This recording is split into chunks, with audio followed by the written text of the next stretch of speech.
নমস্কার। সবাই বলে যে আমার এখানে এসে খুব ভালো লেগেছে। দেখুন, আমার এরকম বলার কোনো কারণ নেই, কারণ রাত্রি এখন 12টা বাজে। বাড়ি থেকে কিছু না হলেও 100 কিলোমিটারের ওপরে দূরে রয়েছি, বেশি, অনেক বেশি। তো এই রাত্রিবেলায় না ঘুমিয়ে, হ্যাঁ, বাড়িতে থাকলে আমরা এত তাড়াতাড়িও ঘুমোই না, একটুখানি টিভি দেখলাম, একটু ভালো কোনো গান শুনলাম, তা ভালো লাগতো।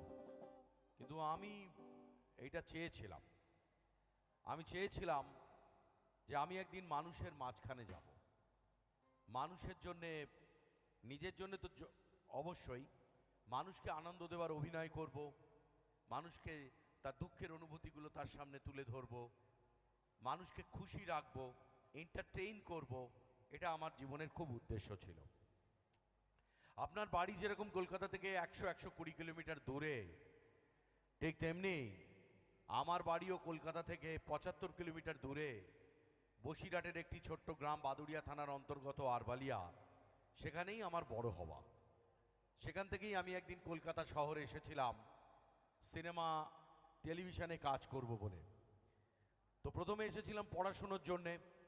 আমি দেশের বাড়ি ছেড়েছি আজ থেকে 29 বছর আগে, 96 সালের মে মাসে। এবং পথ, আমার এই বাংলা ফিল্ম ইন্ডাস্ট্রিতে কারুর জানাশুনো কিচ্ছু নেই।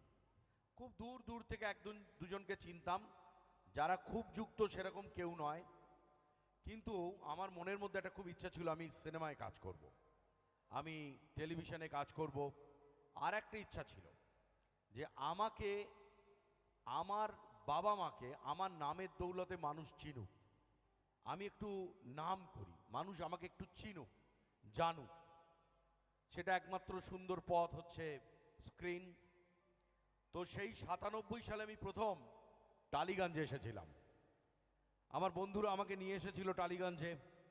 এবং 97 সালে যখন টালিগঞ্জে আমি প্রথম আসি, তখন স্টুডিও থেকে এক বন্ধু বলেছিল, গিয়ে বল না যে তোকে সিনেমায় নিতে। ডিরেক্টরদের ঘর আছে আমাদের সব পর পর পর পর, আর তখন সব স্বনামধন্য, এখনও আছে, তখন সব স্বনামধন্য ডিরেক্টরদের ঘর ছিল, স্বপন শাহ, হরনাথ চক্রবর্তী, প্রভাত রায়, এইসব মানুষদের। তো সেইখানে আসার পর আমি একজন ডিরেক্টরকে বলেছিলাম, আপনি আপনার সিনেমাতে আমাকে একটু নেবেন। সে বলেছিল, আমি কেন নেব? তো আমিও উত্তর খুঁজে পাইনি, কেন নেবে, সত্যি তো, কি আর এমন আছে। কিন্তু মনে হয়েছিল এখানে হবে, যদি লেগে থাকি। তারপরে একদিনকে প্রসেনজিৎ চ্যাটার্জিকে দেখলাম একটা ঘরের মধ্যে চুল আঁচড়াচ্ছেন বসে। আমার দেখে মনে হয়েছিল, উরে বাপ রে বাপ, কি গ্ল্যামার, কি পার্সোনালিটি, এই জগতে আমার হবেটা কি করে। কারণ এই সব মানুষ স্বপ্নের জগতের মানুষ, এদের বিষয়টাই আলাদা। সেখানে আমার মতো একটা গ্রামের ছেলে হবেটা কি করে।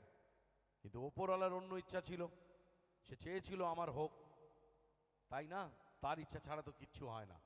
এই ওপরওয়ালাকে অনেক নামে মানুষ ডাকে, কেউ ভগবান বলে, কেউ আল্লাহ বলে, কেউ জিসাস ক্রাইস্ট বলে, কেউ গুরু নানক বলে, বাই গুরু বলে, গৌতম বুদ্ধাও বলে। তো সেই ওপরওয়ালা আমাকে মুখ তুলে চেয়েছে। তো সব থেকে বড় ওপরওয়ালার আশীর্বাদ কিভাবে? একজনরা হচ্ছে আমার সাক্ষাৎ ওপরওয়ালা, তার নাম আমার বাবা মা। তাদের আশীর্বাদ ছাড়া কখনোই জীবনে কিছু হয় না। আমার বাবা বহুদিন আগেই পৃথিবী ছেড়ে চলে গিয়েছেন, 2007 সালে। নিশ্চয়ই আমার কথা ওপরওয়ালাকে গিয়ে বলেছেন যে আমার ছেলেটা তো খুব চেষ্টা করে, দেখো না যদি কিছু একটা করে দেওয়া যায়। তেমনি আমার মা আছেন, আমি সব গল্প বলি, সেও ভাবে যদি এর একটা কোনো ব্যবস্থা করে দেওয়া যায়। তো আর একজন আমার ওপরওয়ালা আছে। তারা কারা? যারা রাত্রিরে, এখন 12টা 5-এর সময়, 12টা, এই 12 বাজে, সেই 12টা 12-র সময় এই মাঠে, খোলা মাঠের মধ্যে একটা প্লাস্টিক পেতে দিয়েছে, অনেকে তাও পারেইনি, চটির ওপরে বসে আছে, দাঁড়িয়ে আছে ঘেঁষাঘেঁষি করে। তারাই আমার আসল ভগবান। তুমি এবার ওখানে বসো, বারবার ওঠানামা করতে পারো না, ওখানে বসো। না না না না স্যার, না স্যার, স্যার আপনি বসুন স্যার, স্যার আপনি বসুন স্যার, স্যার আপনি ওখানে বসুন স্যার। একজন আর্টিস্ট যখন কাজ করে, যদি প্রকৃত সে আর্টিস্ট হয়, সে তাকে ব্লক করবে না। কখনো করবে না। আমরা হলে নিচে দাঁড়িয়ে থাকি, যে ও শেষ হলে তারপর উঠব। শিখতে হবে এগুলো, ম্যানার্স। হ্যাঁ, সব করব দাদা, এসছি যখন রান্না করেই যাব। আস্তে পাতটা পাতি সব পাবেন, তাড়াহুড়ো করবেন না, এটা আবার ফুলসজ্জে নয়। তো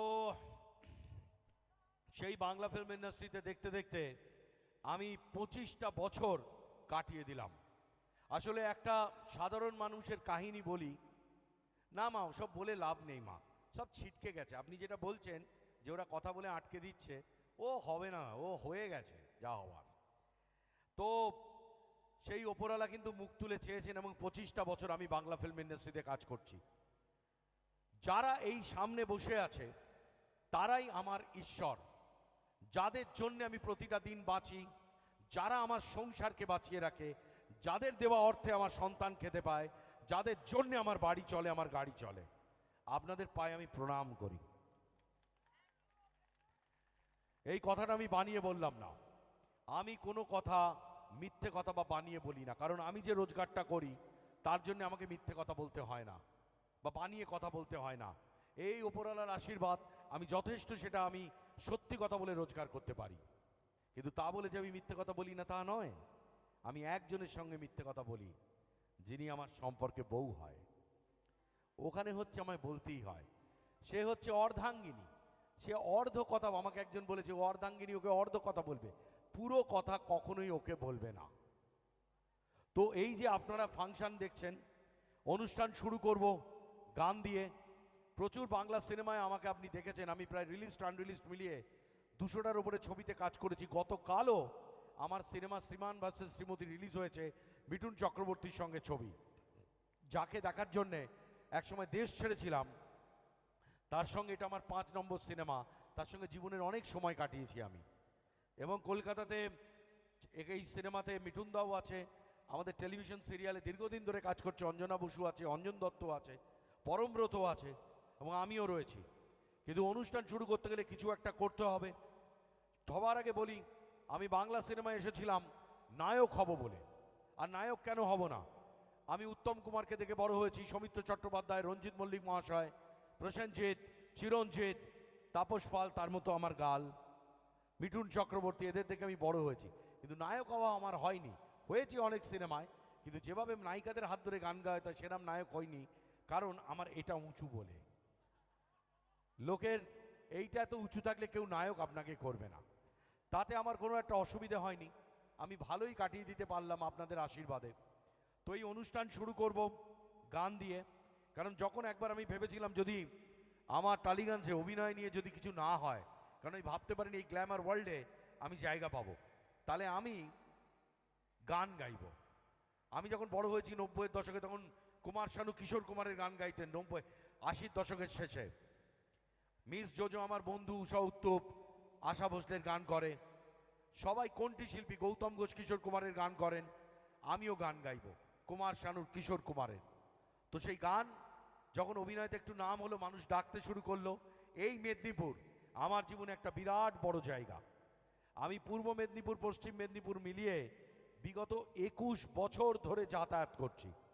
এ ভাবার বাইরে। লোকে এখনো বলে, মা বলে কি যে ছোটবেলায় তোকে নিয়ে গিয়েছিলাম, এই মেদিনীপুর তোকে কত ডাকে।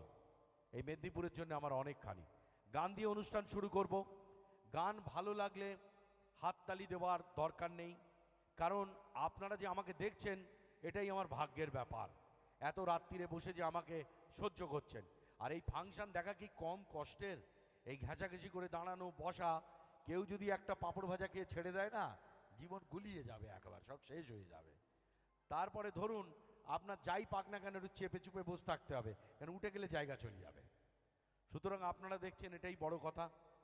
আর যদি খারাপ হয় মারধর করার দরকার নেই, কাল কাজকর্ম আছে।